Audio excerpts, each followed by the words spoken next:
these 2 weeks have been extremely intense. There is so much that I have to tell you. We have had a change of the color palette with plenty of new colors, more in a cozy pastel tone that I really love and that I believe makes the game look much more consistent. Thank you to a designer, good friend of mine that I will mention shortly. I have created many new recipes and machines. There are new mechanics that we need to talk about, and I even had the very first game-breaking bug. So, if you are into game development, you are into factory games, you are into cozy games, this is your video. Let's talk about Elfgineer Devlog 1. I wanted, before I start, to thank you all for watching the first video. 700 plus views, 65 subscribers on this channel, an influx of new people in Discord, plenty of comments, direct messages showing support for the game, and of course, a lot of you already wishlisted the game on Steam, so from the bottom of my heart, thank you so much for joining the Elfgineer journey. Without further ado, let's talk about what's new in Elfgineer these past 2 weeks. The first thing that we need to talk about in terms of changes is, of course, the art style. If you follow us on X, if you have been updating the Steam page, or if you are on Discord, you have already seen that even though the graphics have not changed much, the colors made a huge difference probably about a week ago when Gabi, a good friend of mine from Spain, that is a game designer and also an incredibly talented graphic designer, made a suggestion on the type of colors that I was using. These were very harsh colors, and it's true that it reminded me to the typical Candy Crush upgrade that you would see in the Play Store on Christmas, or this one-time play type of game that only releases on Christmas. They all have the same UI and this kind of bright Christmassy colors. And there are 2 issues with colors like that. First of all, it is really hard to kind of separate yourself from all this, let's call it Christmas love that will inundate the stores in Christmas. And also, it is really hard to differentiate yourself from kind of these seasonal games. We want Elfgineer to be a game that you will feel comfortable playing all year round. And in order to do that, we wanted to give it its own kind of personal style. So by looking at other games like Little Rocket Lab, like Animal Restaurant, and other cozy games, he came up with this idea for a very different new palette. So he sent me 2 images and 2 images only with the reinvention of some of my machines, some of my tiles with this kind of more pastel colors, and I fell in love with it. I told him to stop because I really wanted to do this myself, but of course he's been helping out as well, sending some ideas that I am sharing right now on the screen in here. So with these new screenshots, I kind of went to work, right? I started looking for game references of the games that he used. I took a color palette out of his images, and I started to slowly but surely either redrawing or recoloring every single asset in the game. It took me about 4 or 5 days with Affinity Designer at that time, which by the way now has completely changed.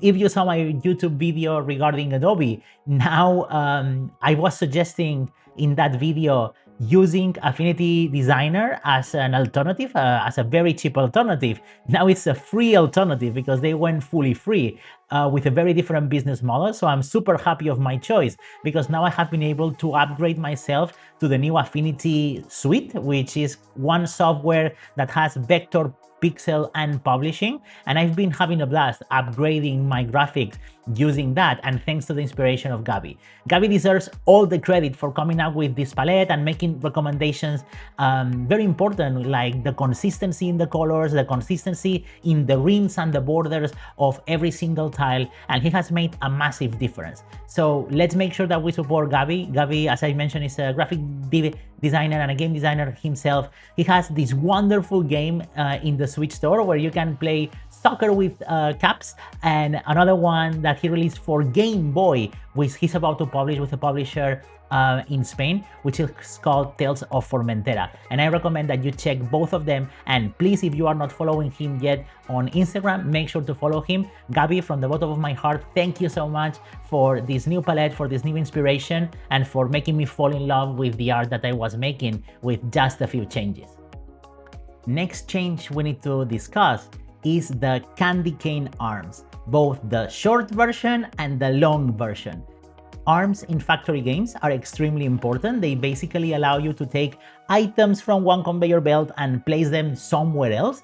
And this sounds very basic, but it is really important because essentially arms, especially long arms that reach out more than one tile, allow you to create layouts and topologies on your factory that you could not create otherwise, right? You can have very long buses of materials going in one direction and have the arms extracting those materials out into new lines or the production facilities that you want them on. It sounds very basic, but it is very, very important. So the first thing is I wanted my arms to be distinctive. So the candy arm idea, I think it's quite nice. Right now they are not animated yet, but imagine them, pulling over like a fishing rod and just taking over those items and launching them to the extraction point. I think it can be graphically appealing, and I believe they are going to be very distinct as well when they are fully working. They are right now fully implemented, but of course they are not animated yet. From a coding perspective, the arms have been quite a challenge because I am not simulating individual items. I am simulating the conveyor belt pieces that go with those items. And the reality is that when you want to interrupt these kind of one-dimension fluids that go through the conveyor belts to remove one item and put it elsewhere, a couple of very interesting challenges come upon. It kind of triggered a massive refactor of some of the systems, and most importantly, the very first game-breaking bug that appeared every 15 to 20 minutes in the middle of a simulation and had suddenly items stop flowing, items flying from one place to another, but not in the places where arms are supposed to be. So it became an absolute mess. The reason why this bug was happening after many hours of debugging, I realized, was because this kind of item central simulation didn't have atomical operations. And this is really important whenever you have a lot of different elements like a station, arms, sinks that are consuming and touching these items in the simulation center. They are changing, right? They are adding them, they are removing them, they are changing their properties depending on where they are being consumed. And if that is not an atomical operation, which means that all changes are made in the moment that the first change starts. So whenever I take an item, I should remove it from everywhere before anyone else can read again on that. And because the simulation is a multiple thread simulation, you will find yourself with very interesting bugs if you are not making sure that these operations are atomical. So I wasn't making sure of that. This generated this kind of wonderful bug, and I had to once more rewrite or do extensive rewriting to make sure that all of our operations, from changing the state of items, adding items, removing items, all of them are right now atomical, and these bugs hopefully won't reappear again. The beauty of fixing this bug and doing the ARM atomical operations now is that we finally find ourselves in a place where all major coding systems that are involved with moving, transforming items, which is essentially 90% of a factory game in terms of mechanics, are now done. That means that we can finally take a lot of new content and put it into the game. You probably remember that I had a spreadsheet with kind of my idea of the minimum viable product. A spoiler alert, I didn't follow that recipe at all because I started having new ideas, and you know how it works, a scope creep and imagination get in the way of a good plan. And I believe the game is gonna be better for it, but yeah, rest in peace, dear a spreadsheet. I am sorry I didn't listen to you, and I'm sure I will regret it at some point. But I'm very proud to announce a couple of new world resources. These ones were on the spreadsheet. They are the sheep producing wool. The wool will get you very interesting things like socks, sweaters later, and things like that. But for now, you can get socks, you can get puppets made with socks, and those puppets made with socks combined later with other elements like wood combined with copper will give you the first dolls. They will give you copper soldiers and a couple of other ideas that I've been getting ready, but some of them are already in the game, and I'm very proud of some of these graphics, especially the doll. Look at that, she's so cute.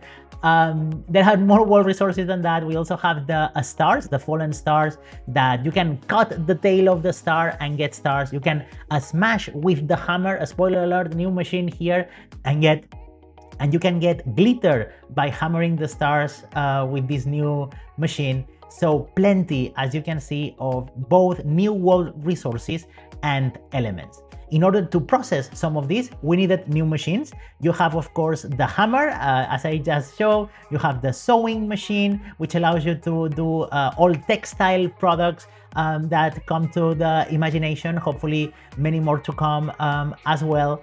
We have the papers by smashing logs, you have the boxes, you have the wrapping paper, you have the snow globes with trees inside. So a lot of ideas that I have been having a blast drawing one by one as I was kind of inventing recipes and trying to figure out which are the best toys that get the combinations going. If you have like a toy in your head that defines Christmas for you, please leave it in the comments down below and I will try to add that toy for you as part of the game. Together with the new recipes, I have also continued to improve the idea of the workshops. As you know, you buy a small 32 by 32 workshops. You want to be as efficient as possible. But now, as you buy, you will see that each workshop has its own resources, 2 or 3 if you are lucky enough. But of course, if you want to get some of the recipes, you will find yourself that you are lacking the right combination of resources. And therefore, you will need to take whatever you were producing somewhere else in another workshop and finally extract it in this new workshop to make the right combination. For that, a new machine was needed. It's called the emiter. So the emiter will allow you to take any of the items that you are already producing somewhere else and putting them out in another workshop to continue process them. So this, from a coding perspective, means that now we have a global inventory of all items being produced absolutely everywhere, and those items can be either added into the global inventory by putting them into the sink, but also removed from the global inventory using the emiter just in order to refine them further somewhere else in the map. This now kind of feels like a very complete game, and this is quite a unique mechanic that I have not seen anywhere else in a factory game, and makes this very fun and kind of gives you a meta level of the puzzle where you need to decide which are the best places to produce more efficiently. Like, oh, I have everything but one thing. Here I have a much more complicated recipe. So what is the best place to produce each one of the elements that I need to continue to progress on my factory? As I was generating all of these new ideas, the emitters, the new machines, the new recipes, very quickly, and thanks to one of our play testers, Hannah, thank you so much, Hannah, for helping us, we realized that you needed a place to track everything that you could do, a recipe book. And I have added that as part of 0.1.11 alpha version. And now you can press B at any time and take a look at the recipes that each one of those machines can do. This is going to become a problem, I believe, for some of the larger machines like the toy maker. I believe the toy maker will have a long list, and the same will happen with the electro toy maker that is going to come next, which is 3 inputs, 1 output. So I believe that we will need further improvements on the recipe book, but for now you have an idea on what you can produce where, how many items do you need in order to make those production happen, and finally how long it will take. And this is really important, especially when you want to do like the perfect ratios on your factories. Big nerds of Factorio will find, I'm sure, this recipe book very useful.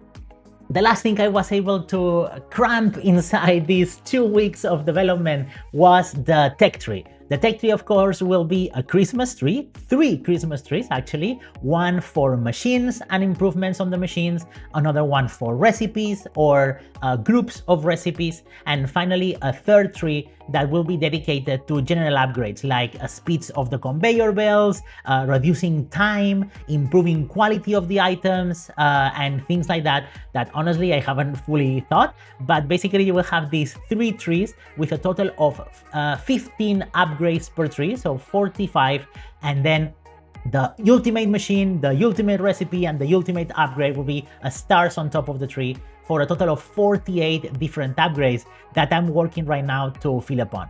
The system code-wise is very early. So far it's not connected to almost anything, but you can at least go to the tree with T on the menu. You can take a look at the tree. You can purchase some of those upgrades. You see how the upgrades unlock as you click on them and allow to continue that level or continue to jump to the next level of the tree. So the basics are there, but still plenty of work that hopefully I will be able to update you in devlog number 2 in a few week times.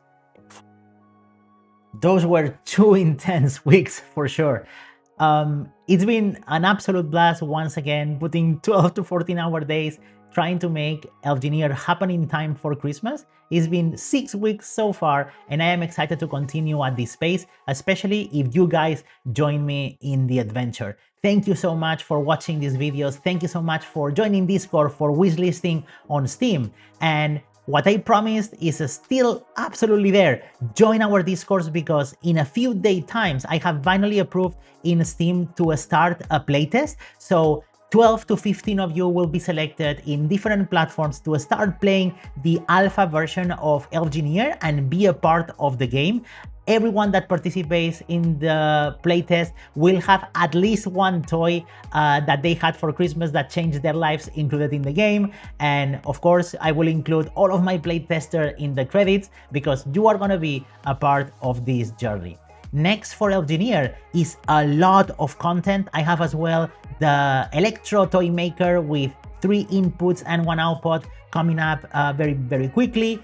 And after that, it's going to be content, it's going to be new recipes, it's going to be a ton of balancing for the upgrades, and of course designing those upgrades as well for the tech tree. So if you are interested in Elfgineer, you have not wishlisted yet, this is your time for factory addicts, for cozy addicts. This is 100% your game.